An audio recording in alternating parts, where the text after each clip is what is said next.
Assalamualaikum warahmatullahi wabarakatuh. Baiklah, kami dari kelompok 4 yang beranggotakan Afni Rahayu Putri, Elsa Gusli Anita, dan Husnul Khotimah akan mempresentasikan materi pada hari ini, yaitu tentang sejarah penyusunan UU-PA, peraturan dan keputusan yang dicabut dan dikeluarkannya UU-PA, serta dengan tujuan UU-PA itu sendiri.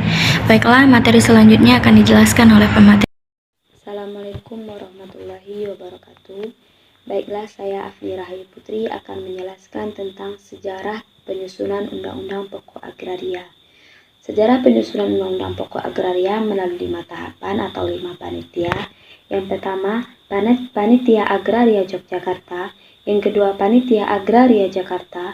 Yang ketiga, Rancangan Suwajo. Yang keempat, Rancangan Sunario. Dan yang terakhir adalah Rancangan Satjarwo. Secara garis besar dapat dijelaskan sebagai berikut. Panitia Agraria Yogyakarta, yaitunya usaha-usaha untuk menyusun hukum agraria nasional yang dahulunya berasal dari hukum agraria kolonial. Ini dimulai sejak tahun 1948, tepatnya 3 tahun setelah Indonesia merdeka. Ketetapan ini berdasarkan dengan Penetapan Presiden RI nomor 16 tahun 1948. Yang kedua adalah Panitia Agraria Jakarta. Hingga tahun 1951, Panitia Agraria Yogyakarta belum juga dapat menyelesaikan tugasnya. Sehingga yang disebabkan oleh terjadi bentuk perubahan dari RIS ke Negara Kesatuan RI. Setelah pusat pemerintahan Yogyakarta pindah ke Jakarta, maka Panitia Agraria Yogyakarta dibubarkan dan dibentuk dengan Panitia Agraria Jakarta yang dipimpin langsung oleh Sarimin Rekso Diharjo. Namun, Sarimin Rekso Diharjo diangkat menjadi Gubernur Nusa Tenggara Barat dan digantikan oleh Singgih Prabdiharjo. Dalam laporannya kepada pemerintah mengenai tanah pertanian, panitia ini mengusulkan yang pertama, mengadakan batas minimum pemilikan tanah sebanyak 2 hektar, menentukan batas maksimum pemilikan tanah yaitu 25 hektar untuk satu keluarga. Yang ketiga, yang dapat memiliki tanah hanya pribumi saja, yaitu warga negara Indonesia. Yang ketiga adalah Panitia Suwajo. Karena Panitia Agraria Jakarta tidak dapat menyelesaikan penyusunan rancangan Undang-Undang Pokok Agraria Nasional dalam waktu singkat, maka dengan Kepres nomor 1 tahun 1956, tanggal 14 Januari tahun 1956, Panitia Agraria Jakarta dibubarkan dan dibentuk dengan Panitia Negara Urusan Agraria yang diketuai oleh Suwajo. Yang keempat adalah Rancangan Sunarjo. Setelah diadakan perubahan sistematika dan rumusan beberapa pasal, Rancangan Panitia Suwajo diajukan oleh Menteri Sunarjo ke DPR. Untuk membahas rancangan tersebut, DPR perlu mengumpulkan bahan-bahan yang lebih lengkap. Sehingga DPR meminta bantuan kepada Universitas Gadjah Mada. Dan yang terakhir adalah Rancangan Satjarwo. Melalui Dekret Presiden tanggal 15 Juli tahun 1959, diberlakukan kembali Undang-Undang Dasar tahun 1945. Karena Rancangan Sunarjo disusun berdasarkan Undang-Undang Dasar tahun 1950. Maka pada tanggal 23 Maret 1961, rancangan tersebut ditarik kembali dalam rangka menyesuaikan rancangan Undang-Undang Pokok Agraria dengan Undang-Undang Dasar 1945. Setelah dimintai saran dari UGM, maka penyesuaian dengan Undang-Undang Dasar tahun 1945 dan penyempurnaannya, maka rancangan Undang-Undang Pokok Agraria diajukan kepada DPR.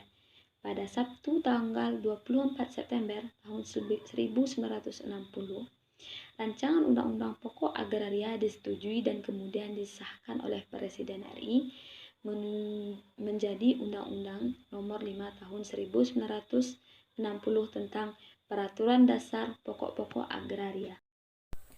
Saya Elsa Gusli Anita, NIM 1813010182, akan melanjutkan pembahasan dari kelompok 4, yaitu poin kedua tentang peraturan dan keputusan yang dicabut dengan keluarnya Undang-Undang Pokok Agraria. Dengan berlakunya Undang-Undang Pokok Agraria, maka terjadi pencabutan beberapa peraturan hukum agraria lama, baik secara tegas maupun secara diam-diam. Yang pertama, pencabutan secara tegas. 1. Agraris Wet Stadblad nomor 55 tahun 1870. Peraturan ini merupakan basis hukum agraria di zaman kolonial yang telah banyak menimbulkan persoalan dalam hukum agraria di Indonesia sebelum Undang-Undang PA. Yang kedua, Domain Verklaring Stadblad nomor 118 tahun 1870, yaitu suatu sistem yang berkaitan erat dengan kepentingan penjajahan untuk menguasai tanah Indonesia, yang dalam pelaksanaannya telah banyak menimbulkan ketidakpastian hukum dalam praktik. Yang ketiga, Agraris Eigendom Stadblad nomor 117 tahun 1872. Yang keempat, Buku 2 BW sebanyak 330 pasal kecuali pasal mengenai hipotek dan Stadblad Kreditverband. Kemudian yang B, pencabutan secara diam-diam. Pencabutan secara diam-diam meliputi ketentuan-ketentuan buku 3 BW tentang perjanjian dan ketentuan-ketentuan buku 4 tentang pembuktian dan lampau waktu. Kedua-dua sepanjang mengenai pengaturan hal-hal yang berkenaan dengan agraria dinyatakan tidak berlaku lagi walaupun Undang-Undang PA tidak mencabutnya secara tegas. Namun, pihak-pihak yang mengadakan perjanjian sewa-menyewa tanah pada dasarnya masih dapat menggunakan ketentuan pasal-pasal sewa-menyewa dalam BW. Misalnya, pasal 1320 BW, syarat-syarat sah perjanjian. Pasal 1338 BW tentang akibat hukum perjanjian atau asas kebebasan berkontrak. Dengan dicabutnya undang-undang dan peraturan-peraturan hukum agraria kolonial, tercapailah kesatuan hukum agraria yang berlaku di Indonesia, yang sesuai dengan kepribadian dan peraturan bangsa. Dengan demikian, setelah berlakunya Undang-Undang Pokok Agraria, tidak dikenal lagi istilah tentang hak-hak atas tanah menurut hukum barat, seperti hak eigendom, hak postal, dan sebagainya. Yang dikenal sekarang ialah istilah mengenai hak-hak tanah yang terdapat dalam Undang-Undang Pokok Agraria, yaitu hak milik, hak guna usaha, hak guna bangunan, hak pakai, hak sewa, dan sebagainya. Assalamualaikum warahmatullahi wabarakatuh.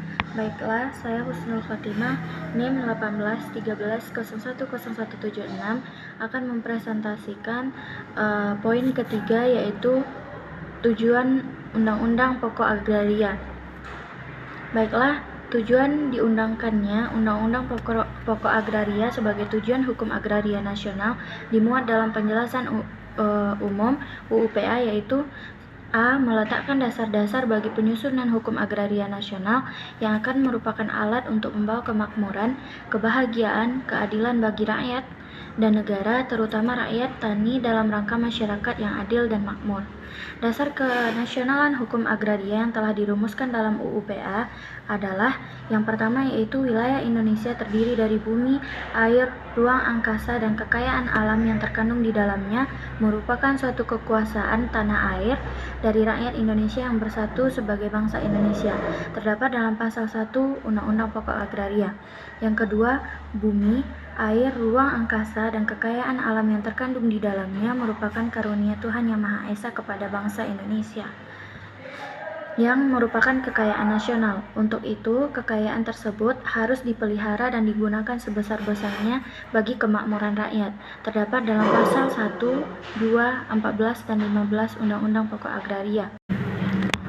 Hubungan antara bangsa Indonesia dengan bumi, air, ruang angkasa, dan kekayaan alam yang terkandung di dalamnya bersifat abadi, sehingga tidak dapat diputuskan oleh siapapun. Terdapat dalam pasal 1 UUPA. 4. Negara sebagai organisasi kekuasaan dari bangsa dan rakyat Indonesia diberikan wewenang untuk menguasai bumi, air, ruang angkasa, serta dengan kekayaan alam yang terkandung di dalamnya untuk sebesar-besarnya kemakmuran rakyat. Terdapat dalam pasal 2 Undang-Undang Pokok Agraria. Yang kelima, hak ulayat sebagai hak masyarakat hukum dapat diakui keberadaannya. Pengakuan tersebut disertai syarat bahwa hak ulayat tersebut masih ada, tidak bertentangan dengan kepentingan nasional, dan peraturan perundang-undangan yang lebih tinggi. Terdapat dalam pasal 3 Undang-Undang Pokok Agraria. 6, yaitu subjek hak yang mempunyai hubungan sepenuhnya dengan bumi, air, ruang angkasa, dan kekayaan alam yang terkandung di dalamnya adalah warga negara Indonesia tanpa dibedakan asli dan tidak asli. Badan hukum pada prinsipnya tidak mempunyai hubungan sepenuhnya dengan kekayaan alam yang terkandung di dalamnya. Ini terdapat dalam pasal 9, 21, dan pasal 49 Undang-Undang Pokok Agraria. B, yaitu tujuannya adalah meletakkan dasar-dasar untuk mengadakan kesatuan dan kesederhanaan dalam hukum pertanahan. Dalam rangka mengadakan kesatuan hukum tersebut, sudah semestinya sistem hukum yang dapat diberikan harus sesuai dengan kesadaran hukum masyarakat. C, yaitu meletakkan dasar untuk memberikan kepastian hukum mengenai hak-hak atas tanah bagi rakyat seluruhnya. Upaya untuk mewujudkan tujuan ini adalah untuk membuat peraturan perundang-undangan yang diperintahkan oleh Undang-Undang Pokok Agraria yang sesuai dengan asas dan jiwa Undang-Undang Pokok Agraria. Selain itu, dengan melakukan pendaftaran tanah atas bidang-bidang tanah yang ada di wilayah Indonesia yang bersifat tanah dan bertujuan memberikan jaminan kepastian hukum terhadap hak-hak atas tanah. Sekian yang dapat saya jelaskan. Kurang lebihnya saya ucapkan terima kasih. Assalamualaikum warahmatullahi wabarakatuh.